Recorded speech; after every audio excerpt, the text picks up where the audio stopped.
Nadugangan og siyam ang nagpositibo sa COVID-19 sa Davao Region. Busa ana-ana sa 59 ang nataptan sa maong sakit sa rehiyon kung asa nakatala na og 11 kaso ang Panabo City.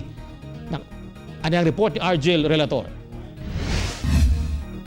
Gikumpirma sa City Government of Tagum nga misaka na sa upat ang kumpirmadong kaso sa COVID-19 sa syudad. Na-confine sila karon sa Davao Regional Medical Center sa Tagum City. Samtang nadungagan og usa ang positibong kaso sa COVID-19 sa Mati, Davao Oriental. Busa tulo na ang kumpirmadong kaso sa syudad.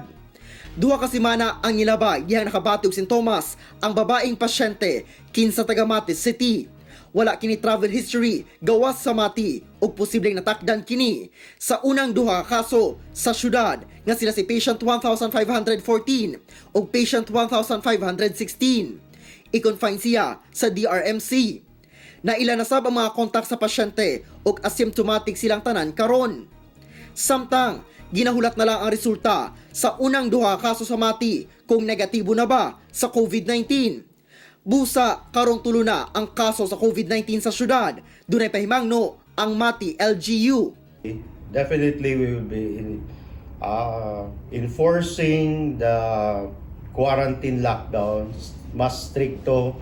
Yun ni Governor Dayan Hirang na lahat ng taga Davao or even taga Davao Oriental or Mati City na nakaanha diha sa Davao City and stayed for 7 days or longer, pagbalik nila diri sa province, dapat yun mag-submit sila into 14 days quarantine. Samtang gikumpirma sa City Government sa Panabo nga doon na natala nga pinakaunang positibong kaso sa COVID-19 sa syudad.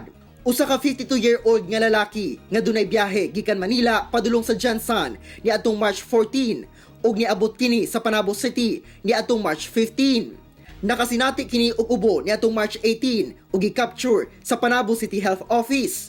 Pagkaugma, gikalintura kini og petsa 20, gidala kini sa DRMC. Magparayon ang pagpangita sa City Health Office sa mga taong dunay close contact sa pasyente. Ang atong pasyente karon na nasa mayong kondisyon, actually pag first test niya na murag na positibo siya, pero I don't know kay wala pa mag-final, no? Kanya pag second test niya is negative na siya kaya karon handot karon time condition ang iyang status. Under quarantine ang mga taong nailang nakahalubilo sa pasyente. Ang pasyente karon ana-ana sa stable condition. Parayon karon ang istriktong pagpatuman ug guidelines sa Panabo kontra COVID-19. Nagpabiling pinakadaghang kaso sa rehiyon ang Davao City nga anaa sa 47. Ako si Argel Relator para sa One Mindanao.